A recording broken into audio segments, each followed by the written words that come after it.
하나님 말씀은 신약 성경 114페이지 누가복음 12장 13절부터 21절까지 봉독합니다.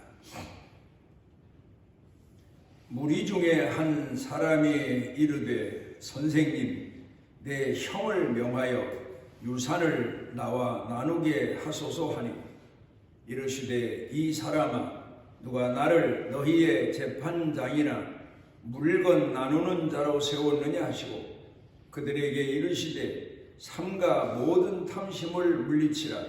사람의 생명이 그 소유에 넉넉한 데 있지 아니하니라 하시고 또 비유로 그들에게 말하여 이르시되 한 부자가 그 밭의 소출이 풍성하매 심중에 생각하여 이르되 내가 곡식 쌓아둘 곳이 없으니 어찌할까 하고 또 이르되 내가 이렇게 하리라. 내 곡간을 헐고 더 크게 짓고 내 모든 곡식과 물건을 거기 쌓아두리라. 또 내가 내 영혼에게 이르되 영혼아, 여러 해 쓸 물건을 많이 쌓아두었으니 평안히 쉬고 먹고 마시고 즐거워하자 하리라 하되 하나님은 이르시되 어리석은 자여, 오늘 밤에 내 영혼을 도로 찾으리니 그러면 내 준비한 것이 누구의 것이 되겠느냐 하셨으니 자기를 위하여 재물을 쌓아두고 하나님께 대하여 부여하지 못한 자가 이와 같으니라.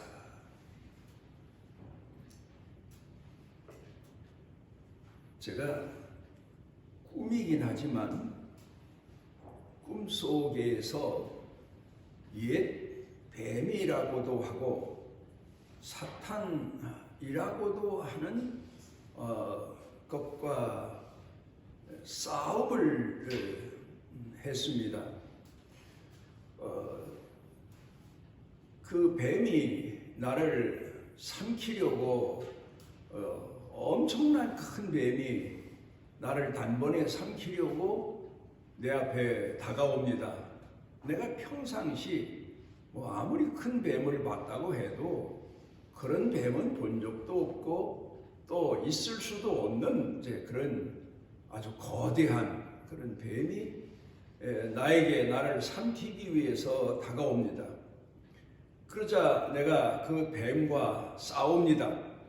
있는 힘을 다해서 내게 다가와서 삼키려고 하는 뱀을 밀쳐내면 저만큼 좀 밀려났다가 다시 또다시 나를 삼키려고 다가오고, 그런 일을 얼마나 반복을 했는지 모릅니다. 그러다가 내가 기운이 쇠해져서 기운을 다 잃어서 이제는 손가락 끝밖에는 움직일 수 없는 상황이 돼서 손가락 끝으로 뱀을 밀면 그만큼 뱀이 뒤로 물러갔다가 그 다음에 마지막엔 내가 손가락도 움직일 수 없을 지경이 된 상태에 이제는 마지막 나를 삼키려고 그 큰 입을 벌리고 나에게 달려드는 순간 어디선가 나도 모르게 주여 하고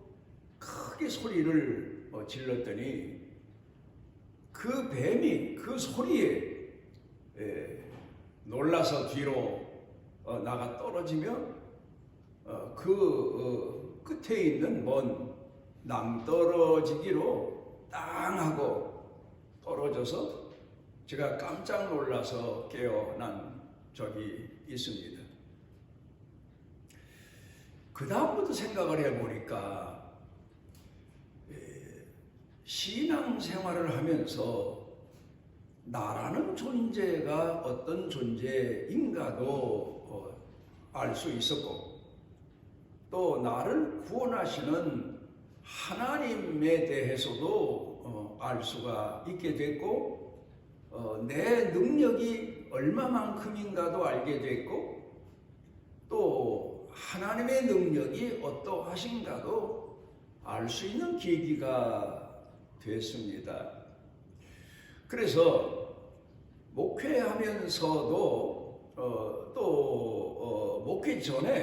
목회하기 전에 꿈이긴 하지만 그 이후 제 신앙 생활이 나와 하나님과의 관계가 어떠한가도 알고 또 내 기도를 들어주시는 하나님이 어떤 분인가도 알게 되는 계기가 됐던 겁니다. 그래서 혹 내 주변에 병든 분이 있으면 보통 사람들은 열심히 신앙생활하고 은혜 받고 한 사람을 보면 그분이 무슨 병 고치는 능력을 받은 줄로 생각하고 머리에 안수해 주셔서 내 병을 고쳐지게 해 달라고 생각하고 요청하는 경우가 많았는데, 저는 이제 그런 거 하면은 또 은혜 받기 위해서도 은혜 받게 해달라고 안수해 달라고 기도해 달라고 한 사람들도 많았습니다. 물론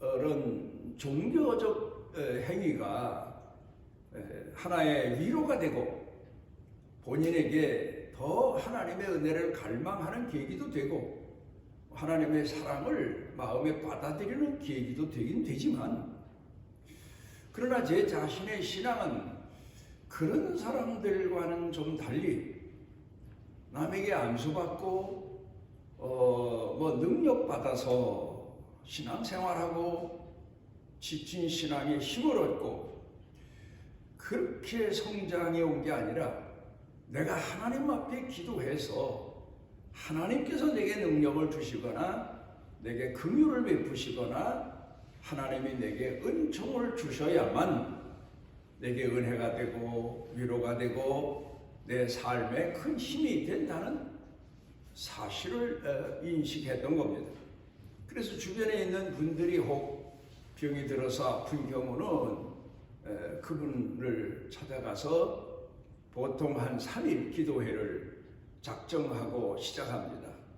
그리고 금식도 하고 또 본인에게도 금식을 시키는 경우도 또 있고, 그렇게 해서 한 3일 기도회를 하고 나면 그분의 병이 낫거나 그랬던 경험을 많이 가졌었습니다.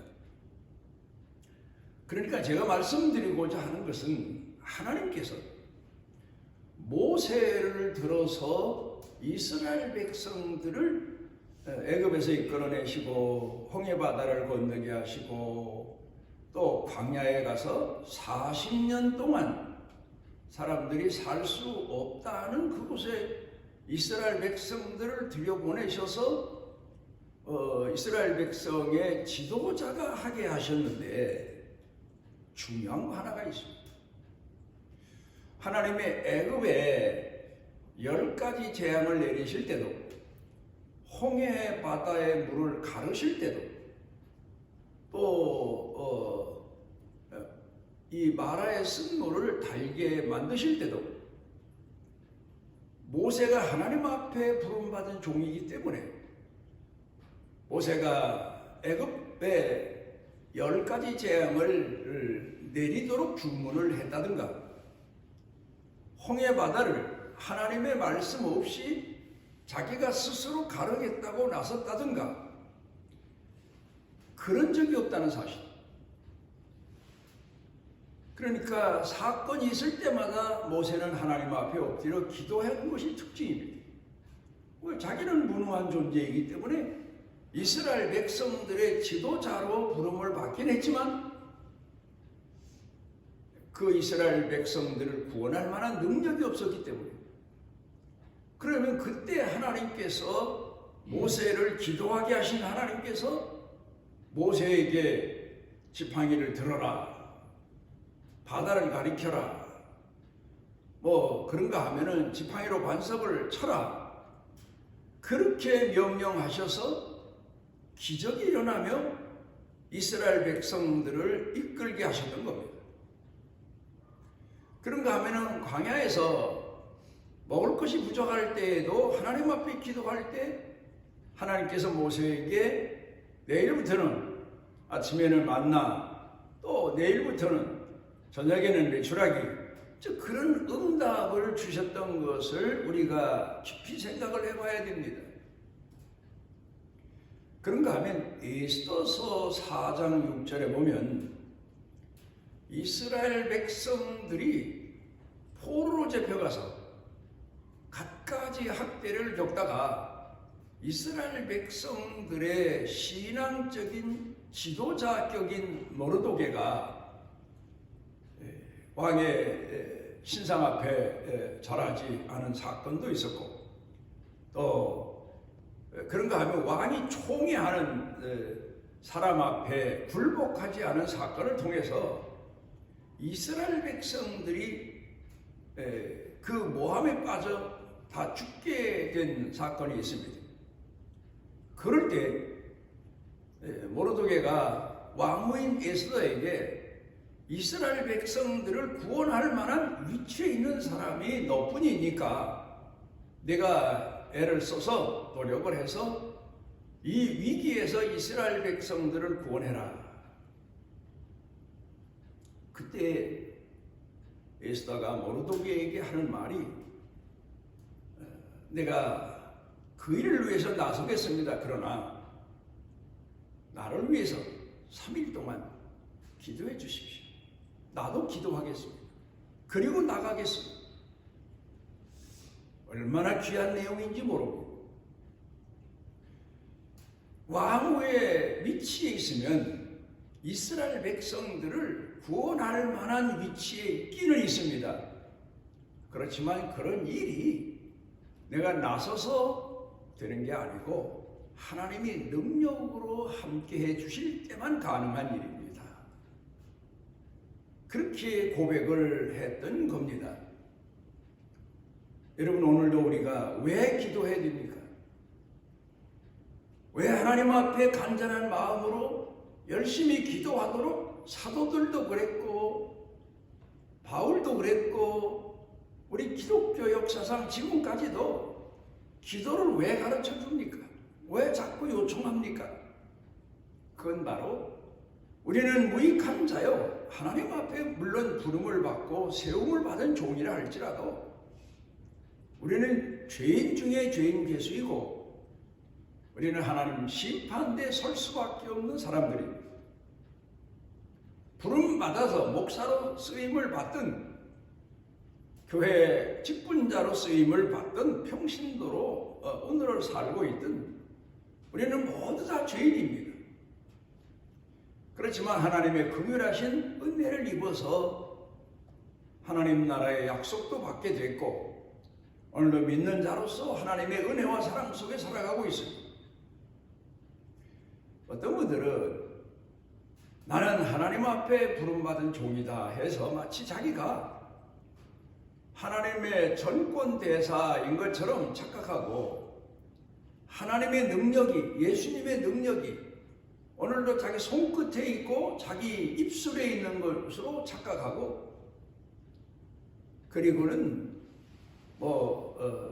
병든 사람에게 손을 얹고 그런가 하면은 말로 앞에 있는 병자를 향해서 깨끗해라, 일어나라 그런 명령도 합니다마는 깊이 생각을 해보면 그게 하나님 앞에 받은 달란트의 여러 가지 종류일까? 그 중에 하나일까? 저는 그렇지 않다고 생각합니다.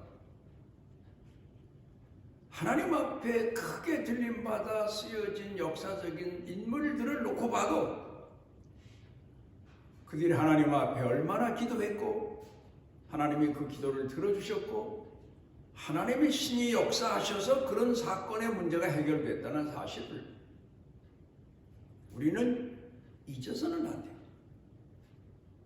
전에 어떤 분이 신방을 가서 그게 사회적인, 기독교적인 그 당시 예수 믿는 사람들에게 거의 알려진 얘기입니다. 가난한 집에 신방 가서는 가난한 마귀야 물러가라. 병든 사람을 앞에 놓고는 병마야 물러가라. 좀 사생활이 복잡한 젊은이가 있어서 기도받기로 하면 없는 마귀야 물러가라. 그리고 명령하고 안수하고 그랬던 사건 이야기가 참 많습니다. 그런데 알고 보면 아닙니다. 그 착각입니다. 내가 그런 은사를 받지 못해서 이 말씀을 드리는 게 아닙니다. 성경을 통해 보면 하나님 앞에 부름받은 종일지라도 하나님이 하시고자 하시는 일, 하나님이 허락하신 일에 대해서만 대리자로 쓰여지기 위해서 하나님 앞에 부름받았다는 사실입니다. 우리가 이 점을 잊지 말아야 됩니다. 가장 중요한 게 뭐냐? 중요한 문제를 우리가 진단할 수 있어야 되고 핵심을 볼 줄 알아야 되고 그래야 내 자신이 어떤 사람인가도 스스로 돌이켜 생각할 수 있고 내 한계가 어느 정도인가도 알 수 있고 그리고 거기에서 내가 하나님의 능력을 힘입어야만 이 문제가 해결된다는 사실도 알 수 있게 되는 겁니다. 오늘 한국 교회의 문제를 진단해 보면 우리 기독교 초기 때에는 외정 말기부터 6.25 전쟁 그 이후 살림이 모두 어려웠던 시대 이런 때를 가리켜서 우리 한국 교회의 초기 어린아이 신앙 때라고 생각해 봅니다만은 그럴 수 있다, 그럴 만하다 합니다만은 이제 한국 교회가 성숙해서 한국 교회를 다시 진단해 보게 되면 오늘 한국 교회 문제가 뭐냐? 오늘 우리 사회의 문제가 뭐냐? 예수 믿는 사람들의 문제가 뭐냐? 이거를 진단해 보면 옛날에는 병원에 찾아가도 의사가 정확한 어떤 세포의 문제가 있는 것까지 헤아리지를 못했습니다. 그런데 지금은 기계가 많이 발달돼서 심지어는 뇌파 검사까지도 하고 그 외에 옛날에 발견하지 못했던 엑스레이로 발견하지 못했던 그런 병을 MRI 촬영을 통해서 또 알아내기도 하고 그런 시대가 되지 않았습니까? 우리가 성경을 통해서 성숙한 그리스도 교회와 성도들이 이 시대를 보면서 분명히 알아두어야 될 것, 그게 바로 뭐냐? 사랑입니다. 젊은이들이 연애해서 요새 결혼을 거의 다 합니다만은 결혼할 시점쯤 보게 되면 자기네 사랑은 그 누구도 끌 수 없고 무엇으로도 끌 수 없는 불타는 용광로와 같다. 그렇게 생각하고 결혼을 합니다. 그런데 부모들이 볼 때에는 인생을 많이 산 어른들이 볼 때에는 저게 언제 몇 살이나 돼야 몇 년이나 지나가야 사랑이 뭔가를 알까? 인생이 뭔가를 알까? 삶이 뭔가를 알까? 그러면 걱정을 합니다. 본인들은 자기네 불타는 사랑은 영원하다 그렇게 생각하고 사는데 그를 지켜보는 부모들은 걱정을 합니다. 여러분, 사람에게 있어서 가장 중요한 게 뭐냐?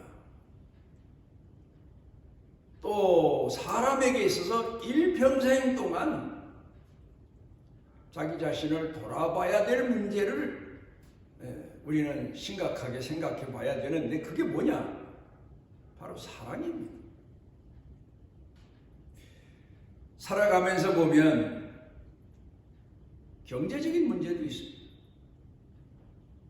또 질병의 문제도 있습니다. 사건의 문제도 있습니다. 뭐 여러 가지 삶의 복잡한 문제가 있습니다.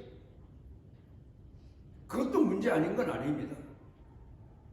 그것도 심각한 문제입니다. 그렇지만 그보다 더 심각한 문제는 사랑입니다. 사랑이 얼마나 자라가느냐, 얼마나 성숙해 가느냐, 이게 바로 결혼해서 가정 이룬 사람들의 숙제고 예수 믿는 오늘 성도들의 숙제라고 볼 수 있겠습니다. 마태복음 25장 1절부터 13절까지 보면 10처녀의 비유 말씀이 있습니다. 예수님은 신부가 등을 가지고 거기에다가 신랑을 맞이하기 위해서 기름을 가득 채웠느냐 못 채웠느냐 예화를 드셨습니다.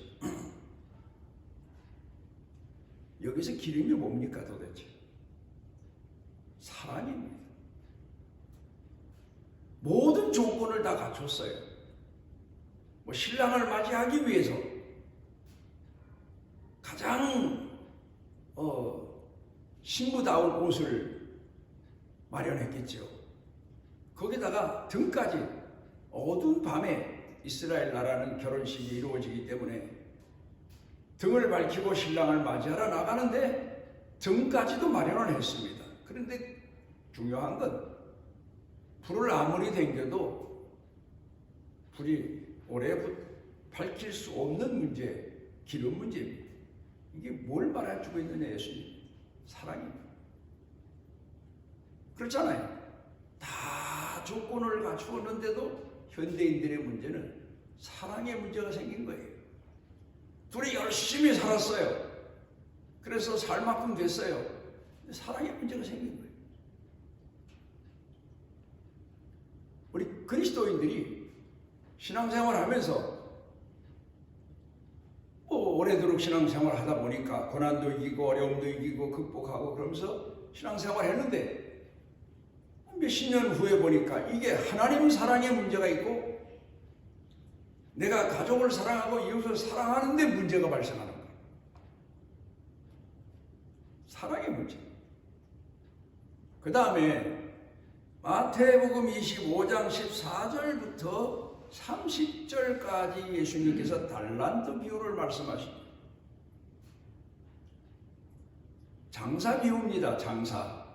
한 달란트를 투자해서 두 달란트를 남기고 그렇잖아요. 우리 장사를 하게 되면 남기 위해서 이익을 남기고 사업을 늘려나가고 그런 거 아닙니까? 생활을 늘려나가는, 재산을 늘려나가는 그 장사예요.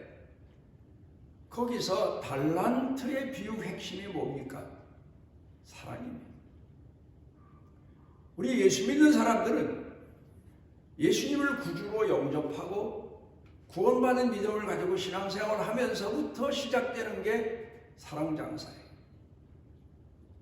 그래서 예수님께서는 우리에게 사랑장사를 할 때 내가 대접을 받아야만 대접하는 그런 속 좁은 장사 가지고는 안 된다.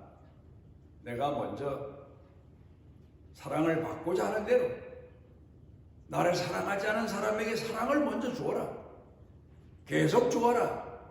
그러면 사랑의 엄청난 부자가 된다. 그걸 가르쳐 주신 거예요. 사랑의 장사. 평생 우리 예수 믿는 사람들이 하는 일이 내가 하나님을 사랑하고 가족을 사랑하고 이웃을 사랑하고 원수를 사랑하면서 사랑 장사를 하는 거예요. 그래서 사랑의 거부가 되는 거예요. 대기업인이 되고 거부가 되는 것처럼 돈 장사를 통해서 사랑의 거부가 되는 거예요. 사도들이 순교를 당했는데 복음을 전하다가 어쩔 수 없어서 아니에요. 사랑의 순교입니다. 예수님께서 이 땅에 오셔서 십자가에 못 박혀 돌아가신 사건도 사랑의 제물 되신 거예요. 그러니까 우리 예수 믿는 사람들은 예수님은 사랑하는 제자들을 위해서 십자가에 못 박혀 돌아가신 게 아니에요. 그 당시 예수님을 따르고 존경하는 사람들을 위해서만 십자가에 못 박혀 돌아가신 게 아니에요. 지금 예수님 십자가 아래에서 예수님을 욕하고 비난하고 예수님을 신란하고 십자가에 못 박아 죽여야 된다고 난리치는 사람들을 위해서도 예수님은 십자가에 못 박혀 돌아가신 거예요. 그래서 복음을 통해서 승리하시는 모습을 우리에게 가르쳐 주신 겁니다. 그러니까 우리 그리스도인들이 가지고 있는 사랑이 그 예수님의 사랑까지 미쳐야 돼요. 그것까지 가야 돼요. 오늘 성경 본문 말씀으로 돌아가서 봅니다. 여기 보면 한 젊은이가 예수님께 와서 우리 형님이 우리 아버지의 유산을 혼자 다 가지려고 합니다. 나한테 나눠줘야 되는데 내 몫을 안 줍니다. 그것 좀 우리 형님 좀 말씀 잘해 주셔서 나한테 돈을 재산을 나눠주게 하십시오. 그랬더니 예수님께서 그 말씀을 들으시고 뭐 안 됐다. 글쎄 그렇게 하면 좋겠지만 내가 뭐 제자를 보내보겠다. 그 말씀이 아니에요. 내가 이 세상에 너희 재산 싸움 하는데 재판관으로 온 줄로 아느냐. 탐심을 버려라. 그리고는 이 세상 삶은 소유를 가지고 다 해결되는 게 아니다. 영생의 문제도 그렇다. 여기서 예수님께서 그 젊은이에게 가르치고자 하셨던 내용이 뭡니까? 사랑이다. 사랑하면 형제를 용서할 수 있고 이해할 수 있고 포용할 수 있고 그렇게 살아가야지 형제간에 돈 다툼이나 하고 자리 다툼이나 하고 순서 다툼이나 하고 그건 인생의 실패다. 그렇게 지금 말씀하시고 있는 겁니다. 창세기 1장 28절에 하나님께서 흙으로 사람을 빚어 만들어 놓으시고 그 코에 생기를 불어 넣으셨다는 말씀이 있습니다. 그 생기가 뭡니까? 사랑의 능력입니다. 사랑의 능력을 불어넣으셨다. 인간만이 원수를 위해서 자기를 희생할 수 있는 사랑의 능력입니다. 그런 사랑의 능력을 가지고 있는 아담이 자기 갈비뼈 중에 하나를 뽑아서 여성을 만들어 가까이 앞으로 나가게 하신 하나님의 은총이죠. 그 여인을 보고 살 중에 살이요 뼈 중에 뼈다. 상대방을 향해서 이렇게 고백할 수 있는 사람은 마음 가운데 사랑을 가진 사람뿐입니다. 사랑이 가득한 사람뿐입니다. 그렇지 않고 그 마음에 있는 사랑이 다 상실되었을 때에는 상대방을 보며 내 뼈를 썩게 하고 내 인생을 망치는 자다. 뭐 그러지 않습니까? 우리가 볼 때. 그런가 하면은 창세기 2장 7절에 보면 하나님께서 사람의 코에 생기를 불어 넣으셨는데 생명이 됐다.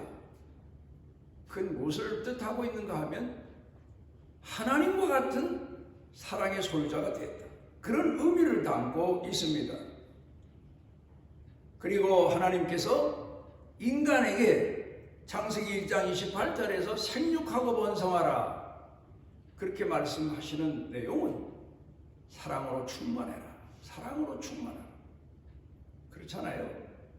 사랑이 넘쳐나면 자식이 많고 자손이 많아도 삶이 충만한 거고 사랑이 하나도 없이 식어버리고 상실했으면 나 하나 인생 가는 것도 힘든 거예요. 부부간이 살지라도 서로가 서로를 포용하기도 힘든 거예요. 자식 하나를 거느리기도 힘든 거예요. 문제는 사랑입니다.